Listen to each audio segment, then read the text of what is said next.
warm up since I was gone for a day or so. Let's consider the series 3 minus, did I type that right? 21/11 plus 147 over 121 minus 1029 over 1331, extending out. So what we want to do is determine if the sequence converges or diverges. That's always our number one thing. Most of the work we're going to do over the next week, that's about all we can say, converge or diverge. Every once in a while we get this gift where we can say, oh, it converges to a particular number. So we're going to work on that. So big question in general is converge or diverge. So if I had been given summation notation, the first thing I would do anyway is start writing out some terms like this. So here we have a gift. We have the terms already written out. We don't have to dissect the summation notation. So here I just need to consider, well, there's a bunch of fractions, right? So I want to know if it's geometric, perhaps. Usually when there's fractions involved right now in our experience, it's geometric. So to check if it's geometric, that means something was multiplied to get from here to here, there to there. So if we divide consecutive terms, it'll tell us what was multiplied. So I want to take the 147 over 121, and I want to divide it by the negative 21 over 11, which ends up being a multiplication. And it's a negative, positive divided by a negative, so I'm just going to throw the negative in front here, get it out of the way, 11 over 21.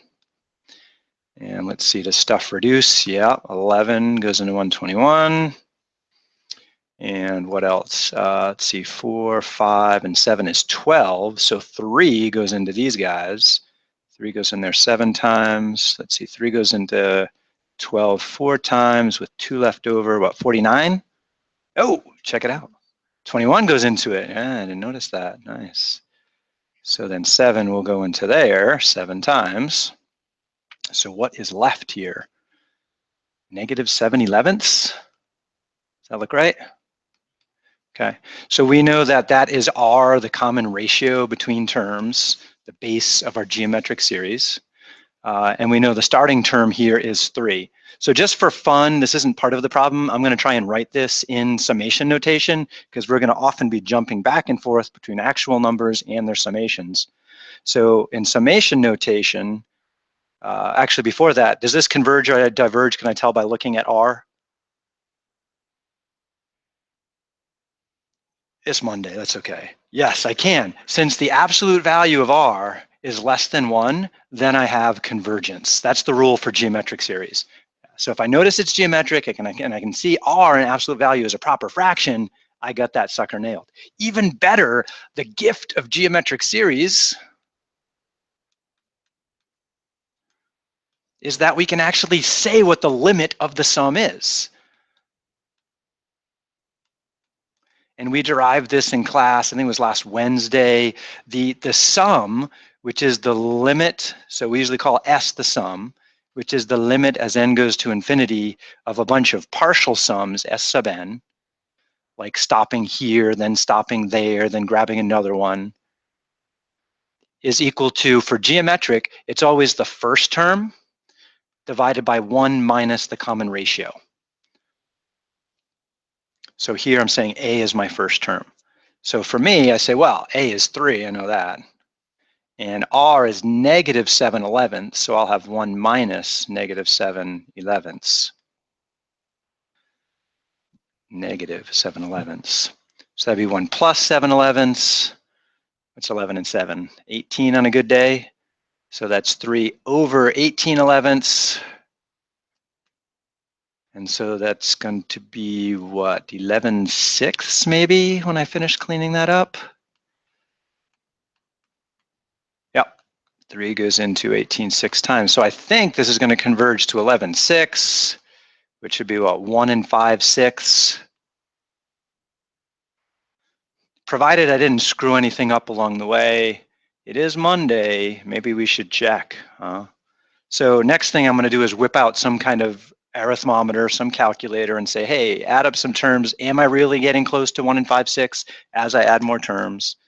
So in my open math, I gave a quick link to a sequence sum grapher. There it is. I want that one right there. So that's a nice one to use. So all I have to do is plug in my partial sum formula here, which, oh, did we do that yet? We didn't get to that stage yet, did we? No, not yet. We don't have this in summation form, although we know what the parts are. Let's see if we can type it in. All right, so help me out here. The first term, anybody remember how that falls out in a geometric series?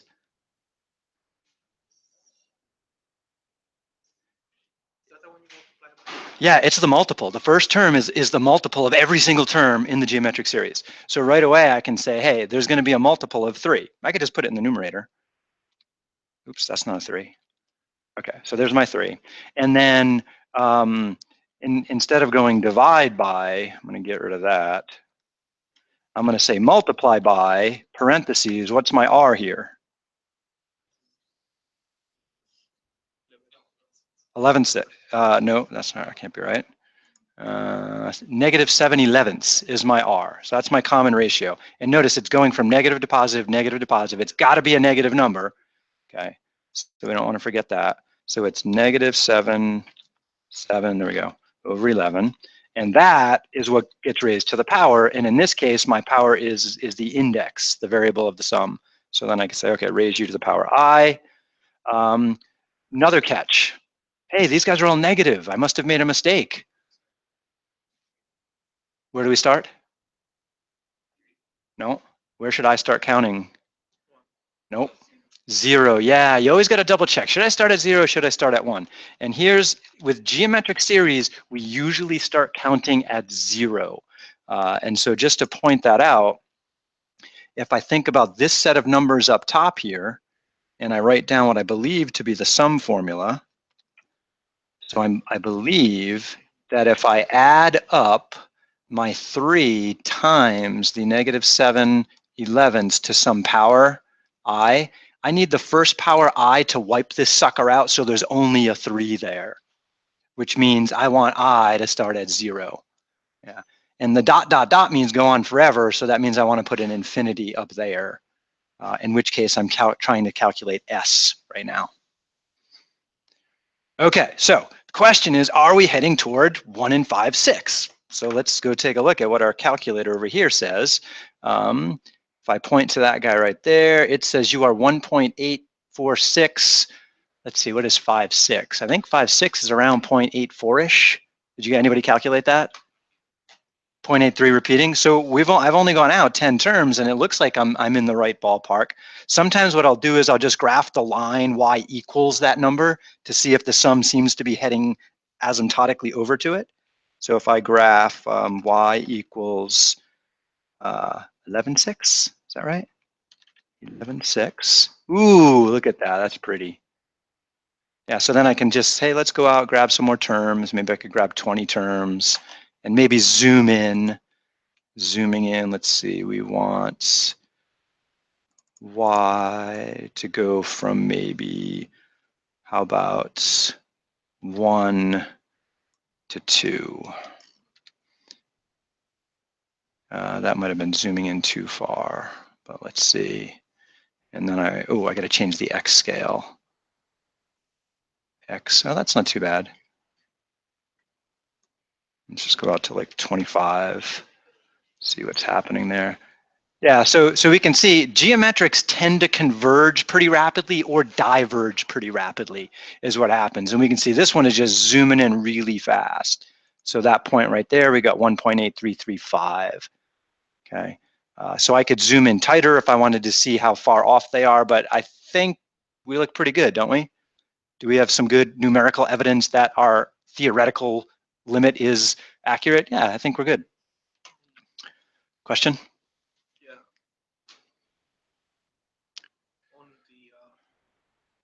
n on top of the sum. Uh-huh. Doesn't that supposed to be, what does that stand for? N is the number I'm stopping at. So for example, But in this problem, yeah, so in this problem, the way I set it up, and so remember, I give you this file right here, so you can grab it and use it on whatever app or screen you're on. So to make this work, first I have to set up a variable for little n. Then from little n, I make a list of numbers, 1, 2, 3, 4, 5, 6, 7, all the way up to whatever that guy is. Then I can use that guy as the top of my sum. And it took me repeated trial and errors to figure out that I had to do this, this, and finally that to get a list of partial sums. Otherwise, all it would give me, if I didn't do this step right here, it would just show me the last point and it wouldn't show me anything in between. Okay. So I mentioned this when we first started out, that although on paper sequence and series, they're kind of hard, but not too bad. In a lot of technology tools like GeoGebra and Desmos, you got to go through quite a few steps to actually visualize what's happening with those points to get them plotted out. And then I've got to plot big N, my index, versus the value of the partial sum. So GeoGebra just looks at this, says, okay, if N is 1, the partial sum is this. If N is 2, the partial sum is, there's actually 1 up here. Then N is 3, then N is 4, 5, 6, 7, 8, 9, 10. So it just calculates those points for me after. Which is one reason I give you this file, because it's such a pain in the butt to set up each time. I get tired of doing it myself for each problem. So I said, no. We're just going to start with this, and then we can just plug whatever we want in right there, and it just works nice. Yeah. So the TI calculators have a pretty good facility for, they have all this stuff already running in the background. All you have to do is tell it what your partial sum is. It works out relatively well, but you got to know which buttons to push to make it happen. So later, if you want help with your TI, I can show you how to do that. But usually when I'm doing math, I'm near a computer, and Desmos is way more convenient for me. All right, so let's see, have we exhausted everything I wanted to do on that one? Yeah, so because this is a geometric series, we get the gift of finding the limiting value. Usually we can't do that. The best we can say is, it converges. I don't know to what. Maybe it's around 1.833. I don't know what that means besides 1.833. Maybe it's like, what did we see the other day? We got E, remember we did a limit and we came up with E? Right? And I don't know about you guys, but some days I'm not just thinking, it doesn't stick in the top of my head that E is 2.718, blah, blah, blah. And I don't recognize it at first. So a lot of times we're gonna end up with sums that converge to values we've seen before, but because we don't see them every day, we're like, interesting. I don't know which number that is.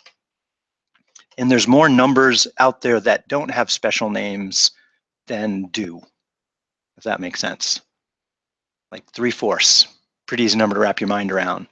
Pi, not so easy to wrap your mind around, but you've seen it every day since like 3rd grade. So you're kind of used to it. All right, let's try another problem. How about, we'll start with a summation and then break it down from there. So we're just doing a little review right now. We haven't started anything new yet. So k equals 2 to infinity. So I'm trying to find s, not s sub n here at the moment. And I am adding up.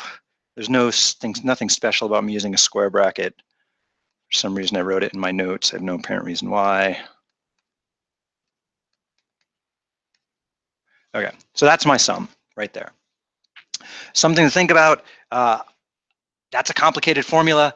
I can't look at that and say, oh, I know what that does.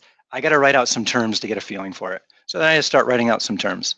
So first I plug in k equals 2. So that's going to give me a 1/2 minus a 1/5.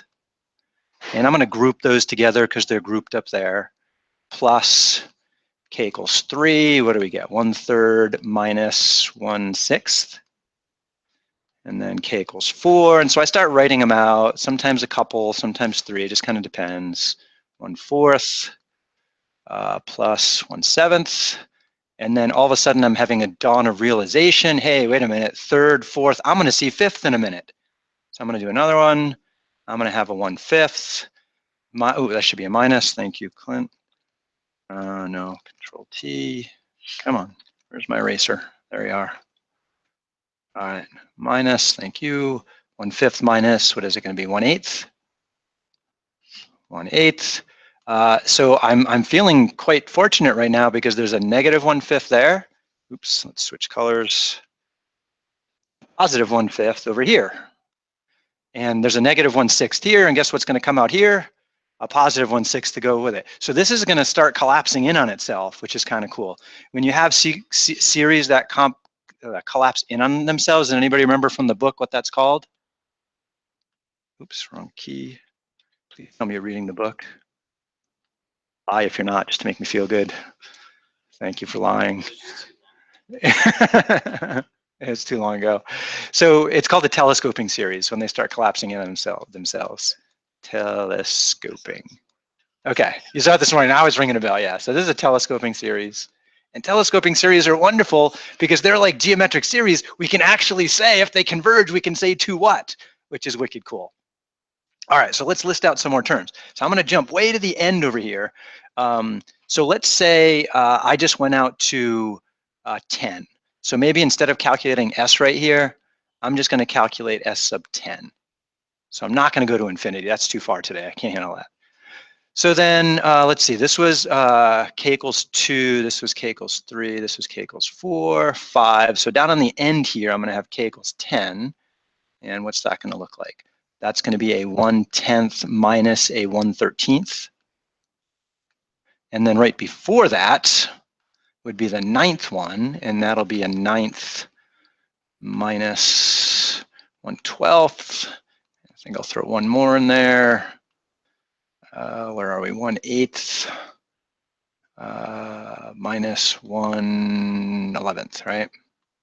So I'm going to get a whole bunch of stuff that cancels. So I just want to mark off the stuff that's going to go away. I can see the 5th's going to go away with that 5th over there. I can see the 6th is going to go away with the term that comes up next over here. The 7th is going to go away with whatever comes up right before over here. The 8th is going to go away with the 8th. Let's see. Do I have anything else that's going to go away? Let's see, there'll be a 10th, there'll be a 9th up there. Yep, the 9th gets to go away too.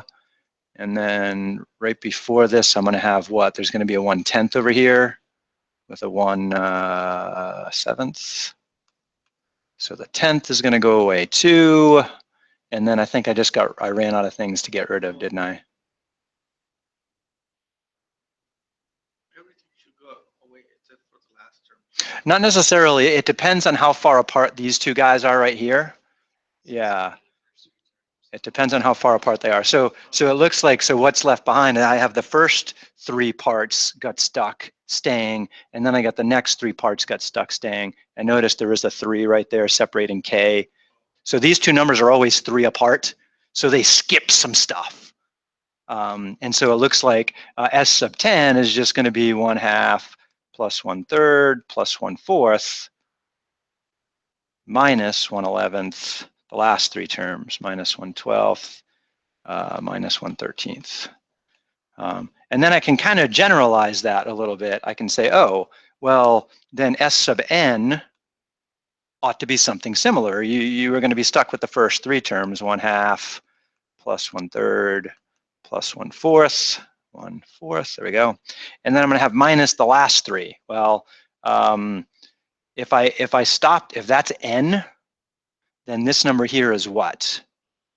N plus 3. So the last one here is going to be minus 1 over n plus 3. What's right before n plus 3? N plus 2. And right before that is n plus 1. So this is kind of cool. I have the nth term here, and we'll do this in a couple of different ways just to see. Usually, what do I want n to do? I want n to go to infinity. I want this n right there to be taking off to the right forever, right? That's what that means. Well, what happens to these guys here as n gets bigger and bigger and bigger? Every single one of those suckers is going to 0. And all that matters is the first 3 terms because everything else collapses. Now you might think, well, they don't all collapse. There's those last 3 that are hanging out. But they're getting smaller and smaller and smaller over time. They're becoming less and less significant a part of the problem. So what you could say is that if I stop anywhere and I don't calculate all of the answers, then these guys right here represent my error of approximation. They're how far I am off from the actual sum. And sometimes we're able to determine that based on the way that series went out. We can say, hey, we can't calculate all of them, but we can go out far enough so that we can, even if we don't know what S is, we can say, I think I'm about this far off. Remember that dare we did the other day with you? I could say, hey, I can tell when I'm going to be a millionth off, and I can stop counting, because counting means time and energy. All right, let's look at it a slightly different way. This is basically the difference of two rational functions. We can combine them. So what happens if we take 1 over k, oops, that's not a k, that was weird. 1 over k minus 1 over k plus 3. Well, we have to find a common denominator, and so the common denominator is going to be k times k plus 3. So I'll have to multiply k plus 3 top and bottom here to get a common denominator. Multiply k top and bottom here. And what happens when I do that? I get, on the numerator, a k plus 3 minus k over k times k plus 3.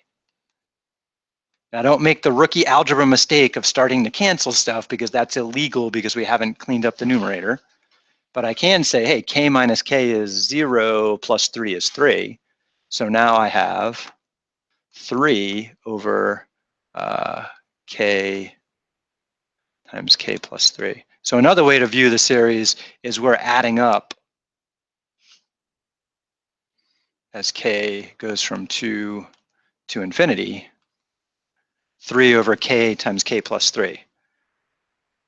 Now I'm going to do something next. I want you to tell me if it's meaningful or not meaningful. Ignoring the sum for a moment, I take the limit as k goes to infinity. Excuse me. Of that term, ignoring the sum, what does this limit do?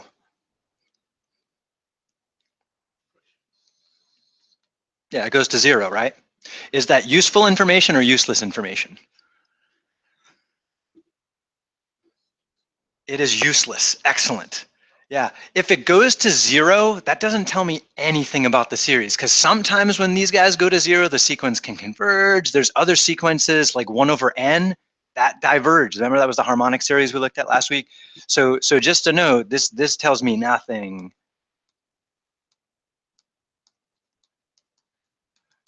When would this limit actually tell me something? Does anybody remember from last week? Or when it doesn't go to 0. Yeah, so when it goes to infinity, there's no way the sum can converge if the terms are growing. And if this went to something like 1, then I'm adding things up that eventually get to 1, which means what happens if you add a whole bunch of 1s forever and ever? It's going to blow up, right? So if this goes to anything but 0, then I can say, hey, this sucker diverges. If it goes to 0, I know nothing. Right, so we just got to keep that in mind. It's super powerful, this trick right here, if it's not 0, but if it goes to 0, we just say, oh, I've got to find some other way to look at it, which is what the next week and a half are going to be. Other ways to look at it if this goes to 0. This says find something else to do. And we did. Here we found, hey, at telescope, stuff cancels. So all we have to do is figure out, okay, what didn't cancel, and take the limit of that. So now we know what the answer is. The limit is those fractions right there. So we could whip this into Desmos, and what we should see is what this adds up to. So let's see, common denominator there is what, 12ths? So this would be 6/12 and 4/12 and 3/12, which is what, 13/12 altogether? So 1 and a 12th. So if we start adding these up, we should see that their limit is just a little above 1. And so just to make sure I'm not making a mistake, deceiving myself in some way, I should go to some kind of calculating device and check that. So I just go in here and I just clean this up to be what I want to add. And let's see, I better fix this. We're starting with I at 2, and then parentheses 1 over I. plus 1 over I plus 3, right? All right, and then we want to see where that heads. I think I've typed it correctly. Yep. Now this is not what we want there. We think it's going to be what, 13/12ths? All right, so now I got to change my window again. Let's see, I wonder if just zooming out will help. Ooh. Oh, what's wrong? Minus. I need stuff to cancel. All right, so here I can say I haven't gone out far enough. Geometric series converge very rapidly when they converge. Other series don't necessarily. So n equals 20 is not far enough. So let's go out to 100, see if that does a better job. Okay, so here I can see that we're starting to approach our limiting value there when I zoom out. And you guys feel good about that? Anybody not feel good at this point? All right, let's do some other math. All right, so that was review of stuff from last week's homework, and hopefully that's going well for you. We're going to take a look at something new. So in just a second, we looked at the sum as n, let's not use n, k goes from 1 to infinity of 1 over k. That would be 1 plus 1/2 plus 1/3, yada, yada, yada, all the way down the line. And this series has a special name. Anybody remember what it's called? Starts with an H. Harmonic, yeah. And the harmonic series diverges. It grows without bound. It does not exist. I kind of like saying it goes to infinity better because there's lots of ways to not exist. There's lots of ways to diverge. Okay, going to infinity is a special one of them. All right, so this is the harmonic series. So the reciprocals of the counting numbers, adding them up is cool, but it doesn't lead anywhere productive. So let's say, well, let's change it. These things do go to 0. They just don't go to 0 fast enough is the problem. So let's make them go to 0 faster. Let's check out the sum as k goes from 1 to infinity of 1 over k squared. So that would be 1 plus 1/4 plus an 1/8. No, what's the 3/9? There we go. Plus a 16th, and so on down the line. I'll do one more. 1 over 25. What do these guys do? Well, let's look at a few. So I'm going to do this in a couple of different ways. First thing I usually do when I look at these guys, I say, okay, ignore the sum for a minute. What's happening as k goes to infinity for the individual things I'm trying to add? And here I can see right away it's 0, which means, move on, find something else to do. Nothing to see here. That's not useful, but it's always worth checking. Because right away, if you find that's not 0, you're done. It diverges. Okay, so then I start saying, well, what do these guys look like? So I'm going to go low tech here for a minute, and I'm going to plot just those particular terms, not the sums. So this is going to be a graph of what we call a sub k versus k. And so let's say that's 1 right there. 1, 2, 3, 4, 5, 6, 7. So just my individual pieces, the first thing I have is a 1, and then I add to that a 1/4 way down here, and then I add to that a 1/9 way down there, and then I add to that a 1/16, which is way down here. And, ooh, this gives me an idea. What if I then said, well, what's the area of that rectangle right there? It's 1. And say, what's the area of this rectangle right here? 1/4, and the area of this rectangle right there, 1/9. The areas of these rectangles are the pieces of my sum, aren't they?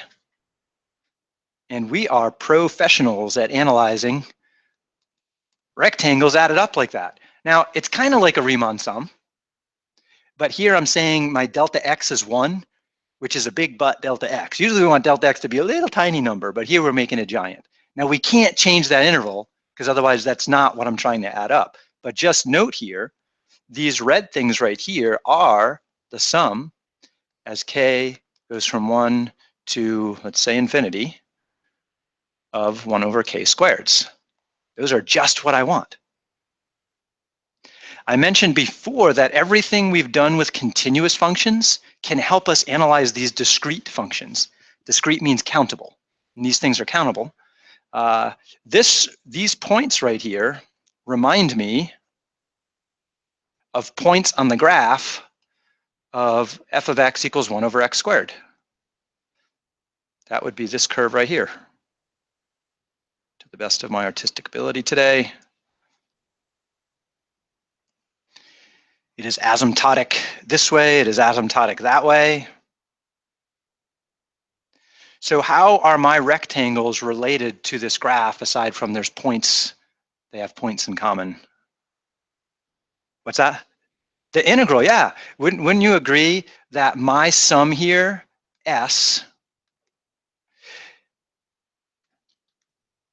is always less than the integral? Let's see, this is kind of a tricky one.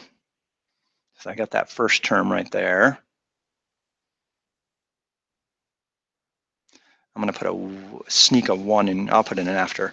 Let's say I'm going to start x at 1 here and go to infinity, 1 over x squared dx. Now when I do that, I'm missing that first rectangle for this guy right here. So to adjust it, I could say, well, we could just take 1 away from this guy. So I could do this guy minus 1. Because it's not the first couple terms that are the problem, it's that infinite tail that's trouble. Alternatively, I could just move that 1 to the other side. So I could say that S is less than my integral plus that first rectangle.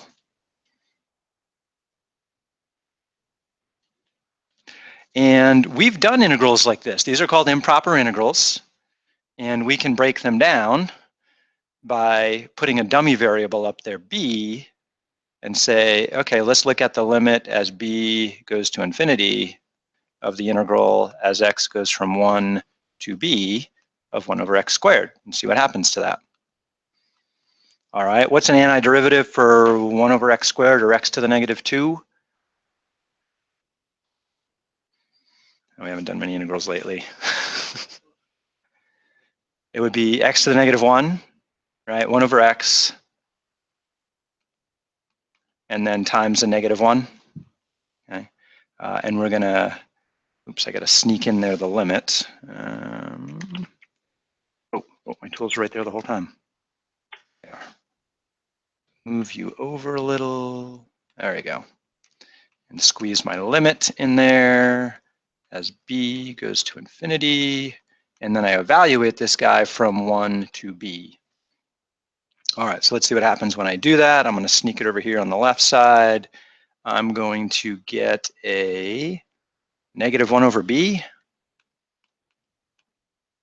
And then I'm going to get a minus negative 1 or a plus 1. Now, keep in mind, I forgot about this guy over here. I got that plus 1 chilling out the whole time, waiting to do something. And I have the limit of this guy as b goes to infinity. All right, what's 1 over b doing as b goes to infinity? It goes to 0, which means my integral goes to 1 plus 1. This whole thing goes to 2. So what I've just learned is that my sum is less than 2. Oh, that's a good thing. If it's less than 2, doesn't it mean it has to converge? Okay, we have that theorem that says if the sequence is monotonic and bounded, it has to converge.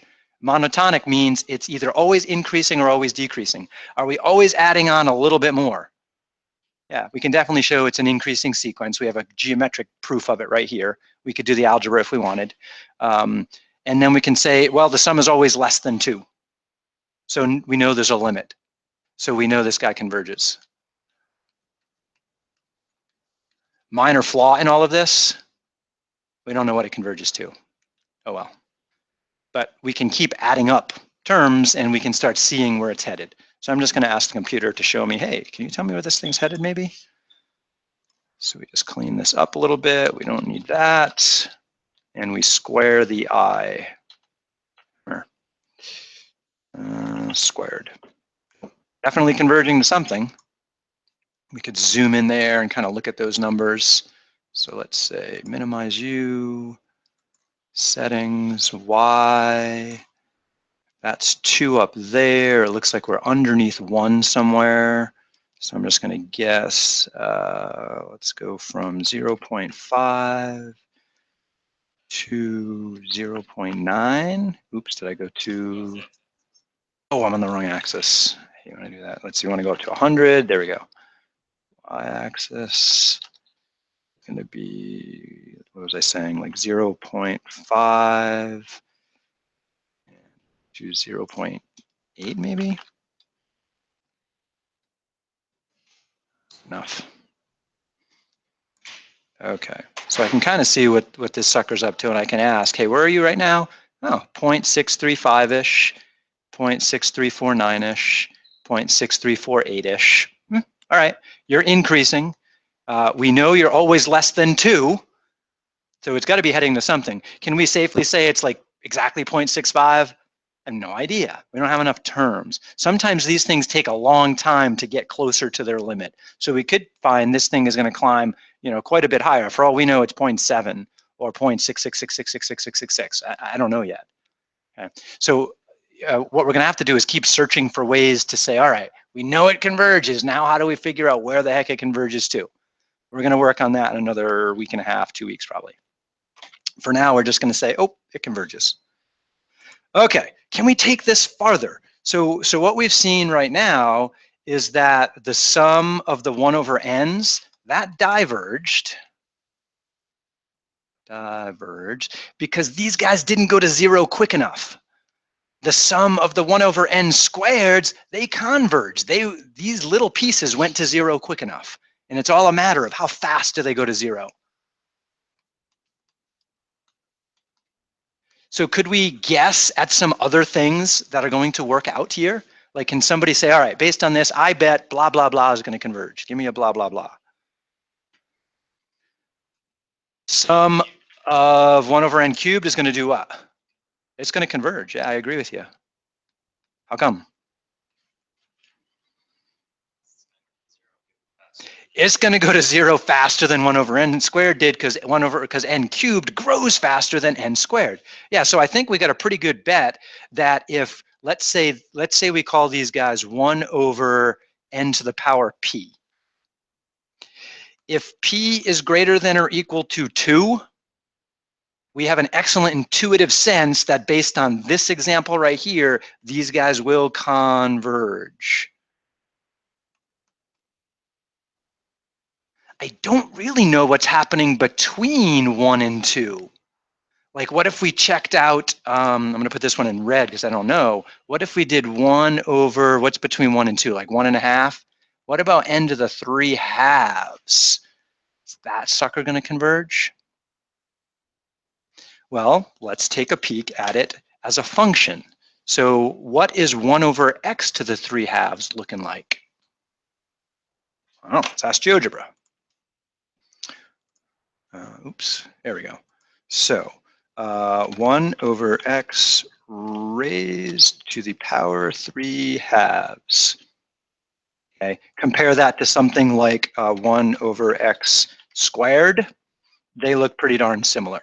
So I can zoom in on that region of the graph. Let's go with x from 0 out to 10 is fine, and y will go from 0 up to, say, 1/2.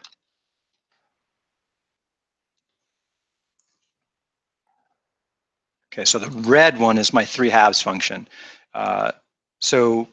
Okay, so 1 over n squared definitely converges faster, which makes sense based on what we were thinking about earlier. Does this one converge fast enough? Well, let's find out. What did we do in the last example to see if we had convergence? We took an integral. So if the area under the red curve is finite as we go from 1 on, we can show the series lives underneath it. And by comparison, we have like a squeeze theorem going on. Does that make sense, the whole squeezing thing? Yeah, so let's check it out. What's that integral? So what is the integral as x goes from 1 to b of 1 over x to the 3/2? And then we want to say what happens as b goes to infinity. The proper definition of an improper integral. All right, so that's really x to the negative 3/2. So when we find an antiderivative, let's see, for an integral, we add 1 to the power. So that was going to be a negative 1/2. And then we're going to have to multiply or divide by negative 1/2, which means we've got a multiple of negative 2 hanging out in there. And that is oh yeah, that's still an x because we have to evaluate that from 1 to b. All right, so cleaning that up, we have the limit as b goes to infinity of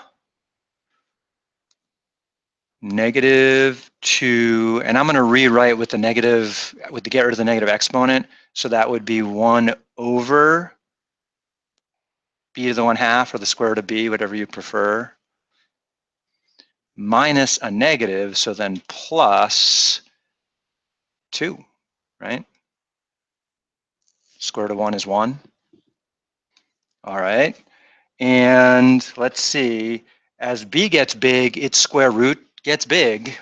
Not very fast, but it still gets big. So if the denominator is going to infinity, 1 over it must be going to 0. So it looks like this is finite. It is 2.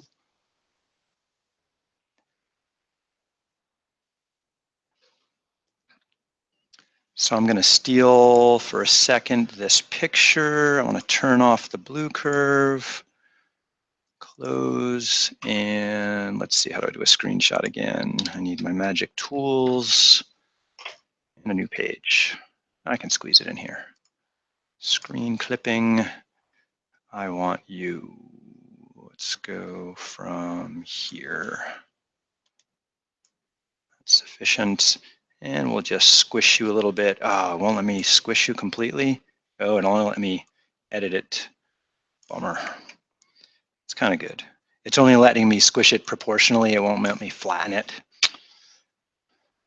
Generally a good thing. Do you ever get those flyers where the people on the flyer are distorted because somebody didn't know how to use a graphics program right? It drives me nuts. So more and more graphics programs are not letting you squish pictures so we don't make people look funny. All right, so here, our series, 1 is up here somewhere, so I have this rectangle off to the side here that we're adding up, and then 2, oops, is this rectangle right here that we're adding up, and 3 is this rectangle right here, 4 is this rectangle right here, and so on. So ignoring the first term, our integral is going from here over and calculating all of that area. So aside from the first term, which is not the problem, it's these infinitely many out there that are the problem, my sum is always smaller than the integral, and the integral is always less than 2. So by direct comparison, we know our sum has a limit. It's got to have an upper boundary because it's always adding a little bit more area each time. So that's we have monotonicity. So we are monotonic increasing because I keep adding a new positive term, and we have a boundary in that we now know our partial sums are always less than 2. So since we're increasing and bounded, that implies my sum of 1 over n to the 3/2, whatever they are, and goes from 1 to infinity, these guys have to converge then. That's the theorem. Unfortunately, we do not yet know to what. And we're going to spend a couple more weeks trying to find all these. Okay, we knew it converged. Can we find out what now? So we're going to slowly reveal those pieces as we move on. Not quite ready for that yet. Ah, that was exciting. All right, so we have 2 days on this section. This is section 10.4. It's about the integral test, which means can you look at your sequence and say, hey, this is a lot like a function I've seen before. I want to look at the area under that curve. Can we show that our sequence is always less than part of the area under that curve? Once we set that up, if we can find that the limit converged, we're set. Now, can I use it the other way? Can I use this to show divergence? Turns out, yeah, that's not too bad either. You can use this to show divergence or convergence. So just consider one we've already done, the sum of the 1 over n's. That would be a lot like looking at f of x equals 1 over x. And here's the trick on that one. 1 over x looks something like that, right? A lot like the last 2 curves that we looked at. Let's say here is 1, 2, 3, 4, and so on. When we do Riemann sums, sometimes we do right-hand endpoints because we like those, they're easier. But we could do left-hand endpoints, couldn't we? So if I did left-hand endpoints and I said delta x was 1, then my rectangles would look like this.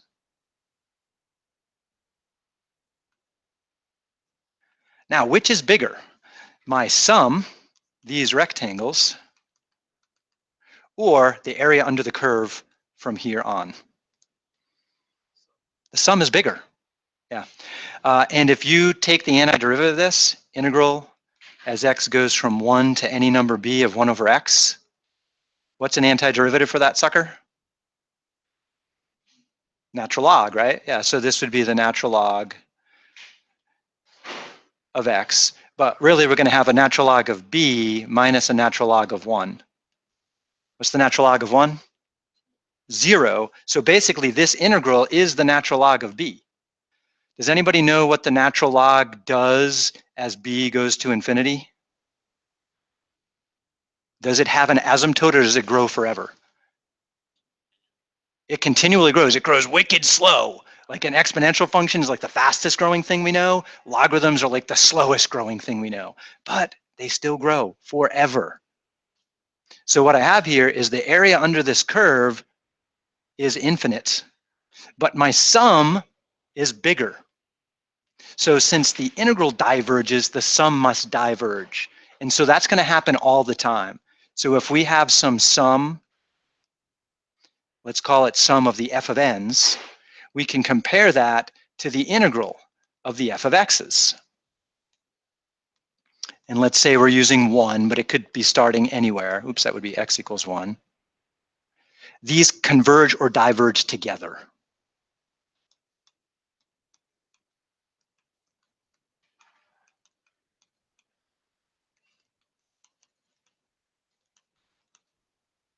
Oops, together. And that's good to know. Based on that, we get this whole group of sums, 1 over n to the p's. Oops. And somebody a long time ago picked the letter p to put there as the power, p for power maybe, I don't know. And these are called p series. And based on that, we can draw a line and say, p is below this line diverge, p is above this line converge. Anybody want to guess as to where that boundary line is? Based on the examples we just did? We'll prove it in the next class. Let's look back at our examples here. Where are they? Right there.